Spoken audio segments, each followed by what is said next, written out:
தந்தை, மகன், தூய ஆவியின் பெயராலே ஆமேன். மூவொரு கடவுளுடைய அருளும் ஆசீரும் பாதுகாப்பும் வழி நடத்துதலும் உங்களோடு இருப்பதாக. பொதுக்காலம் 16வது வாரம் செவ்வாய்க்கிழமை.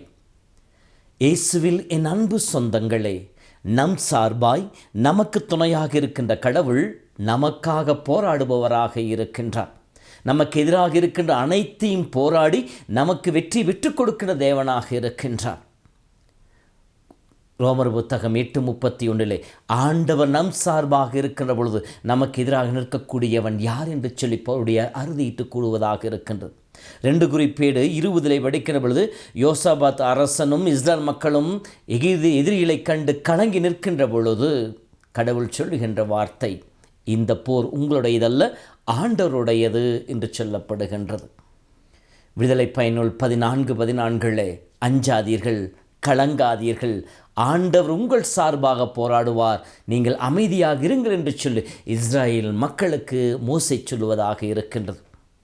நம் சார்பாக செயல்படுகின்ற கடவுள் நமக்கு துணையாக இருக்கின்றார். இதோ இன்றைய முதல் வாசகத்தை படிக்கிற பொழுது ஒரு பக்கம் செங்கடல், மறுபுறம் இஸ்ரேல் எதிர்த்து வருகின்ற எகிப்திய படை, இரண்டுக்கும் நடுவிலே அவர்கள் சிக்கி தகிப்பதாக நின்று கொண்டிருக்கின்ற பொழுது கடவுள் மோசே வழியாக செங்கடலை திறந்து கட்டாந்தரையாக மாற்றுகின்றார். அதிலே இஸ்ரேல் மக்கள் கால்நடையாமல் நடக்கின்றார்கள். இப்படி இஸ்ரேல் மக்கள் கடந்து சென்ற பிற்பாடு அவர்களை துரத்தி வந்த எகிப்தியர்களும் அவருடைய படைகளும் தேர்களும் அவர்களை பின்தொடர்ந்து வர நடுக்கடலிலே அவர்கள் மூழ்கடிக்கப்படுகின்றார்கள். அவருடைய சக்கரங்கள் சேரிலே மாட்டிக்கொள்கின்றனர். அப்பொழுது எகிப்திய மக்கள் சொல்கின்ற வார்த்தை தான் இது, ஆண்டவர் தாமே இஸ்ரேல் மக்கள் சார்பாகவும் நமக்கு எதிராகவும் நின்று போராடுபவராக இருக்கின்றார் என்று சொல்லப்படுகின்றது.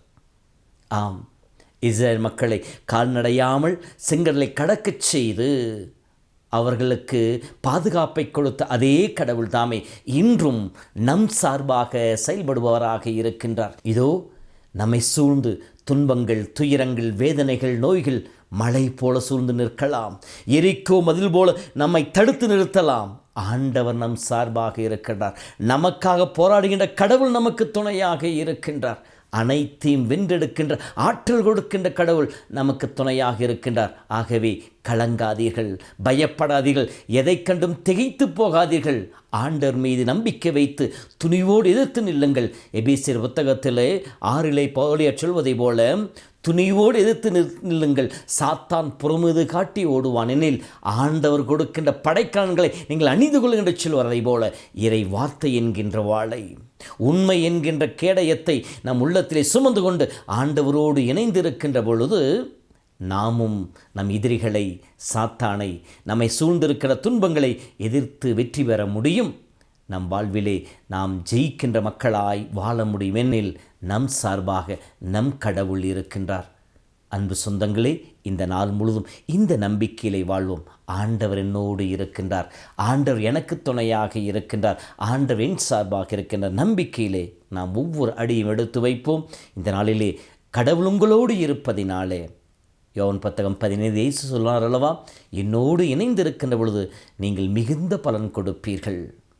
உங்களை நோக்கி ஒரு வழியாய் வருபவர்கள் 7 வழியாய் திரும்பி போவார்கள் என்று சொன்ன வார்த்தை கேட்டார் போல நம்மை தாக்க வருகின்ற எதுவும் நம்மை அணுகாது.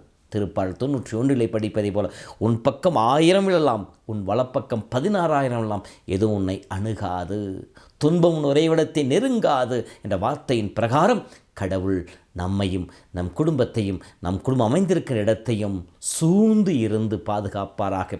ஆண்டவர் சீயோன் மலை போல நம்மை சூழ்ந்து இருந்து நமக்கு பாதுகாப்பை தருவாராக. ஆண்டவர் நம்பிக்கை வைப்போம், கடவுள் மக்களாய் வாழ்வோம். அன்பு தெய்வமே, உம்முடைய பிள்ளைகள் ஒவ்வொருவரை நீர் பாதுகாத்து பராமரித்து வழிநடத்தி வந்து கொண்டிருப்பதற்காக நன்றி செலுத்துகிறோம். இந்த நாளிலும் கூட நம்பிக்கையின் வாக்குத்தத்தங்களை கொடுத்திருக்கின்றேன்.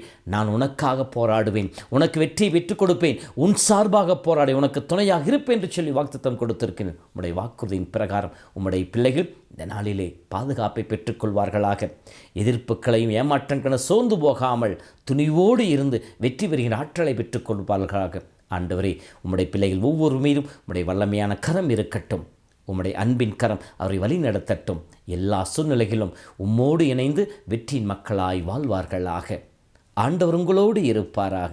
எல்லாம் வல்ல இறைவன் தந்தை, மகன், தூய ஆவி உங்களை உங்கள் குடும்பத்தை நிறைவாய் ஆசீர்வதிப்பாராக. ஆமென். ஆண்டவர் துணை இருப்பார், ஆபத்து அணுகாது, மதில் போல் சூழ்ந்திருப்பார், துன்பங்கள் நெருங்காது. கலங்காதே மனமே, கலங்காதே மனமே,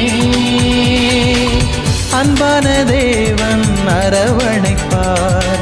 கலங்காதே மனமே, ஆண்டவர் துணை இருப்பார், ஆபத்து அணுகாது, மதில் போல் சூழ்ந்திருப்பார், துன்பங்கள் நெருங்காது.